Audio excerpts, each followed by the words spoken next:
Welcome our YouTube channel study Gyan, जिसमें आज हम techniques of risk analysis in capital budgeting का एक टॉपिक जो मेथड है वो है पे बैक पीरियड टेक्निक। वो करेंगे कि कैसे हम कैपिटल बजटिंग में रिस्क एनालिसिस करते हैं, डिफरेंट मेथड्स के थ्रू पता लगाते हैं कि रिस्क किस में प्रोजेक्ट में कितना हो रहा है और उसको कैसे प्रोजेक्ट को एक्सेप्ट या रिजेक्ट किया जाता है। उसके अलग अलग क्या है मेथड या टेक्निक्स हैं।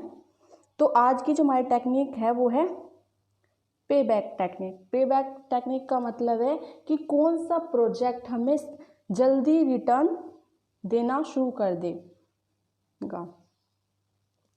तो हम जो टेक्निक्स हैं वो बहुत सारी हैं हमारे पास। एक तो है कन्वेंशनल टेक्निक और एक स्टैटिस्टिक्स टेक्निक।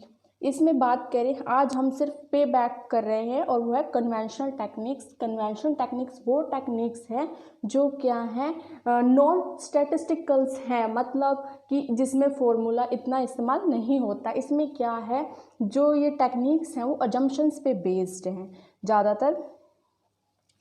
जैसे इसमें देखा कन्वेंशन टेक्निक्स की क्या क्या हैं, तो इसमें यही बताया है कि वो क्या है नॉन स्टैटिस्टिकल टेक्निक्स हैं, जिसमें आप क्या करते हैं रिस्क को मेज़र करते हैं। इसमें क्या है ये अप्रोचेस क्या होती हैं, सिंपल होती हैं, ठीक है, अजम्पशंस पे बेस्ड होती हैं। इसके साथ साथ जो हमारी कन्वेंशनल टेक्निक्स हैं वो क्या हैं, 5 तरह की हैं। पे back, risk adjusted, discount rate, certainty analysis, scenario और सेंसिटिविटी टेक्निक्स हैं। तो आज सिर्फ हम पे बैक पीरियड करेंगे, उसमें वो है क्या, उसके एडवांटेज डिसएडवांटेज क्या है, और एक एग्जाम्पल के थ्रू इसको समझेंगे। पे बैक पीरियड क्या है, वो पीरियड बताता है जिसमें क्या है हमने जो प्रोजेक्ट लगाया है, ऐसा कौन सा प्रोजेक्ट है वो जो हमें जल्दी रिटर्न देना शुरू कर देगा। कौन सी रिटर्न, जो हमने स्टार्टिंग में लगाई है, इनिशियल इन्वेस्टमेंट हमारी कब जल्दी जल्दी रिटर्न आना शुरू हो जाएगा। जो पे बैक पीरियड है उसको क्या है, कभी कभी पे आउट और पे ऑफ पीरियड भी कहा जाएगा, इन नामों से भी इसको जाना जाता है। जो पे बैक पीरियड है वो क्या है, प्री डिटरमाइंड पीरियड के अकॉर्डिंग बताता है कि कौन सा प्रोजेक्ट जो हमने डेट डिफाइन कर रखी है, पीरियड बता रखा है, उसके अकॉर्डिंग हमें मिल रहा है या नहीं। अगर कोई हमारा प्रोजेक्ट प्री डिटरमाइंड पीरियड से ज़्यादा टाइम लेता है तो हम क्या करते हैं, उसको रिजेक्ट कर देते हैं। मतलब प्री डिटरमाइंड पीरियड मान लो 2 है और हमारा एक्चुअल में कितना रिटर्न आ रहा है, पीरियड का 3 आ रहा है, तो इसका मतलब क्या है, हम उस प्रोजेक्ट को एक्सेप्ट नहीं करेंगे, क्या कर देंगे, रिजेक्ट कर देंगे। तो इसी तरह क्या है आगे कि जो पे बैक पीरियड है ये वो क्या होता है, तो इक्वल या लेसर किसकी हो, टारगेट पीरियड कह लो, प्री डिटरमाइंड पीरियड कह लो। टारगेट पीरियड के अगर कम है, मतलब कि मान के चलते हैं कि उसी तरह की जो टारगेट पीरियड है वो हमारा क्या है 2, एक्चुअल में हमें मिला 1, यानी कि क्या है जो हमारा टारगेट पीरियड है वो ज़्यादा है और जो एक्चुअल में हमारा पीरियड है किसी प्रोजेक्ट का वो कम है। तो हम क्या कर लेंगे, उसको एक्सेप्ट कर लेंगे, अदरवाइज हम क्या कर लेंगे, इसके अपोजिट उसको रिजेक्ट कर देंगे। सिंपल ये है कि टारगेट पे बैक पीरियड क्या होना चाहिए, ज़्यादा होना चाहिए, और जो एक्चुअल है, एक्चुअल क्या है वो या तो कम होना चाहिए या फिर कम होना चाहिए या फिर इक्वल होना चाहिए किसके, टारगेट पे बैक पीरियड के। तो ही क्या करेंगे, हम उस प्रोजेक्ट को एक्सेप्ट करेंगे, अदरवाइज हम उसको क्या कर देंगे, रिजेक्ट कर देंगे। इसमें यही हमारा जो मेन पार्ट है ये समझने का कि किसी प्रोजेक्ट को कैसे हम उसको एक्सेप्ट करेंगे और कैसे उसको रिजेक्ट करेंगे।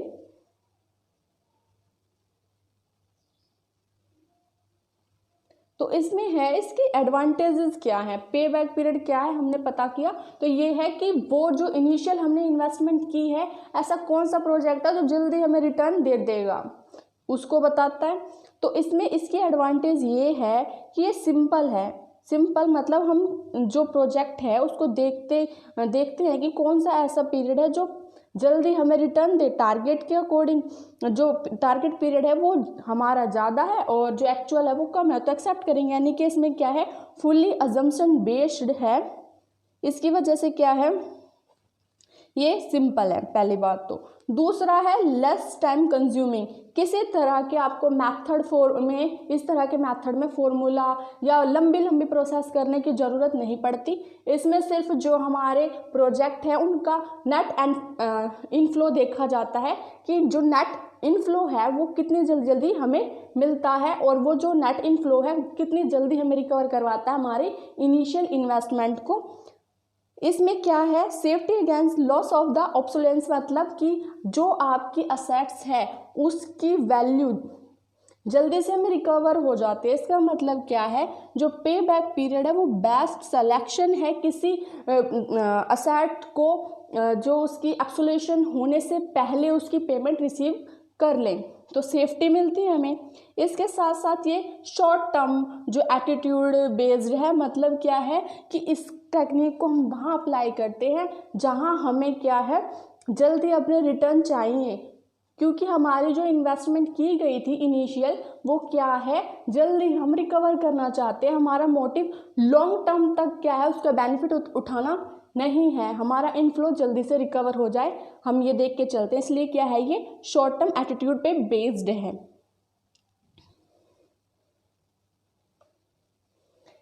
इसी तरह इसके कुछ डिसएडवांटेजेस है जिसको स्टडी किया जाना चाहिए, क्योंकि जो हमारा पे बैक पीरियड है दिखने में बहुत सिंपल है, इजीली हम इसको क्या है समझ सकते हैं, क्योंकि इसकी इतनी लेंथी प्रोसेस नहीं है जो बाकी जो हमारे मेथड्स या टेक्निक्स की हैं।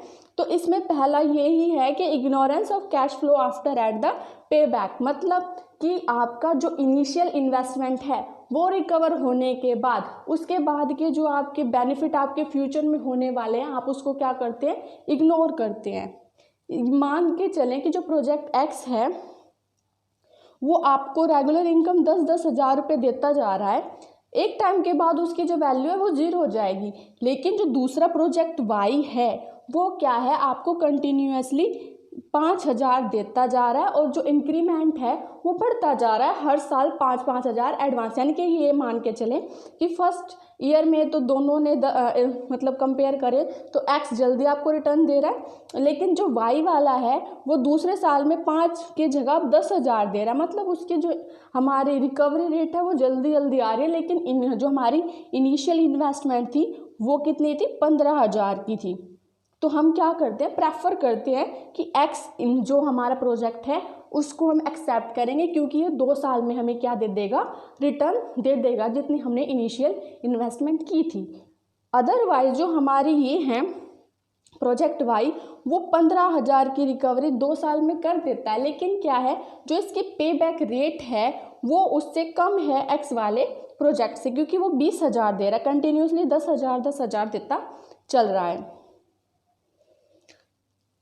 It ignore time value of money, बिल्कुल ये जो हमारा पे बैक पीरियड है वो टाइम जो हमारी वैल्यू मनी है उसको कंसीडर नहीं करके चलता। इसमें हम बिल्कुल भी नेट प्रेजेंट वैल्यू को कंसीडर करके नहीं चलते, हम सिर्फ ये देख के चलते हैं कि हमारी फ्यूचर में कैश फ्लो कितनी होती रहेगी। उस कैश फ्लो को कभी भी हम टाइम वैल्यू ऑफ मनी के अकॉर्डिंग कंसीडर नहीं करते। तो ये क्या है, इसकी डिसएडवांटेज है, क्योंकि आज जो हमारे पास मनी पड़ी है, यानी कि हम मान के चलें आज हमारे पास जो 1 रुपये की वैल्यू है, ज़रूरी नहीं है कि 10 साल के बाद उसकी वैल्यू 1 रुपया ही रहेगी, वो क्या है कम होगी। इसीलिए क्या है यहाँ जो टाइम वैल्यू ऑफ मनी है उसको कंसीडर नहीं करके चलने की वजह से ये क्या है, इसकी डीमेरिट है। और इग्नोर कॉस्ट ऑफ कैपिटल, ये जो हमारा कंसीडर करता है, ये नॉर्मली जो हमारे इन्वेस्टमेंट है उसमें ये नहीं देखता कि जो हमारी कॉस्ट ऑफ कैपिटल है वो कितनी आएगी। It should be taken into consideration while making any investment, यानी कि ये कंसिडरेशन नहीं देखता at the time of cost of capital. उसके बाद है डिफ़िकल्ट इन डिटरमाइन मिनिमम पे बैक पीरियड। तो इसमें यही है कि जो हमारा टारगेट पीरियड है हम क्या रखें, ये क्या है डिटरमाइन करना डिफ़िकल्ट है, क्योंकि जो टारगेट पीरियड है वही तो आपको बताएगा कि जो हमारा प्रोजेक्ट है वो एक्सेप्टेबल है या नहीं है। No measure of time profitability, इसमें कहा है जो पे बैक पीरियड है वो प्रॉफिटेबिलिटी को क्या है टाइम के अकॉर्डिंग कंसिडर नहीं करता। मान लो मतलब ये कहना चाहता है कि आप इनिशियल इन्वेस्टमेंट है वहाँ तक ही अपने जो प्रोजेक्ट है उसको कंसिडर करके चलते हैं।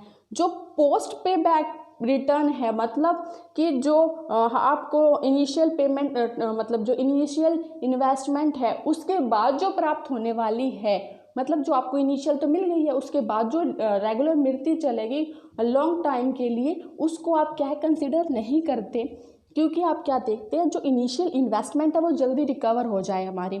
तो इसी वजह से क्या है जो पोस्ट पे बैक रिटर्न है वो इसको कंसिडर करके नहीं चलता, जिसकी वजह से क्या है हो सकता है कि फ्यूचर में उसको बहुत सारे लॉस बियर करने पड़े। एवरेज जो असेट्स, या इसका कहने का मतलब ये है कि जितनी भी हमारी असेट्स हैं या प्रोजेक्ट्स हैं उसको हम सेपरेटली क्या कर सकते हैं कंसीडर कर सकते हैं कि एक्चुअल में उसकी जो वैल्यूएशन है वो जो रिस्क है उसको कैसे वैल्यू किया जाए। मतलब हर प्रोजेक्ट के लिए हम अलग अलग पे बैक पीरियड को उठा के चल सकते हैं। एग्जाम्पल की बात करें तो जैसे जो एग्जाम्पल है उसमें ये प्रोजेक्ट दे रखे हैं हमें अलग अलग, कि जो पहला प्रोजेक्ट है एक्स उसने 5,000 लिए हैं, फिर उसके बाद 8, 12 और 3 ऐसे करते करते जो नेक्स्ट 5 और 6 ईयर है उसके अंदर उसको कुछ रिटर्न नहीं मिल रहा।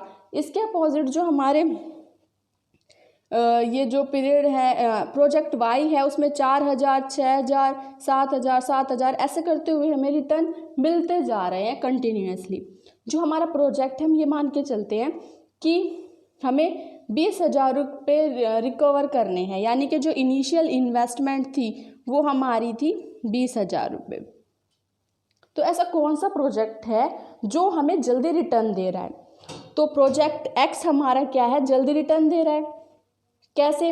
देखो पहले आप 5,000 रिकवर कर रहे हैं, वो कितना कर रहा है बस 4,000 कर रहा है, और फिर 8,000 कर रहे हैं यानी कि 12,000 13,000 आप पहले 2 साल में रिकवर कर रहे हैं, उसके बाद आपको 12,000 बाद में मिल रहे हैं। तो ऐसे करते करते आपको जो रिटर्न है वो पहले 3 सालों में इनिशियल जो रिटर्न है वो रिकवर हो जाएगी। लेकिन इन केस प्रोजेक्ट वाई है उसके अंदर जो आपको रिटर्न है वो क्या है मिल रही है, लेकिन क्या है उसका जो पे बैक पीरियड है वो क्या है बहुत कम है, क्यों मतलब बहुत ज़्यादा है, आपको 6 साल 7 साल के बाद ही रिटर्न मिल पाएंगे। इसीलिए हम क्या करते हैं प्रोजेक्ट एक्स को चूज़ कर रहे हैं। इसी वजह से क्या है ये जो प्रोजेक्ट है वो पोस्ट डेटेड मतलब इस पीरियड के बाद जो है हमें रिटर्न मिल रही है उसको ध्यान में नहीं रख रहा। मतलब यहाँ के बाद आपको रिटर्न मिल गई, आपने प्रोजेक्ट सेलेक्ट कर लिया, लेकिन क्या हमने ध्यान दिया कि इसके बाद हमें कोई रिटर्न नहीं मिल रही उस प्रोजेक्ट से। इसी वजह से क्या है इसको डीमेरिट में शामिल किया गया है। लेकिन क्या है ये एक जो हमारा मेथड है बहुत इजी है तो एक्सेप्टेबल है। हर मेथड की अपने कुछ मेरिट डीमेरिट है जिसको ध्यान में रखते हुए हम क्या करते हैं जो डिसीजन है वो लेके चलते हैं। Thank you.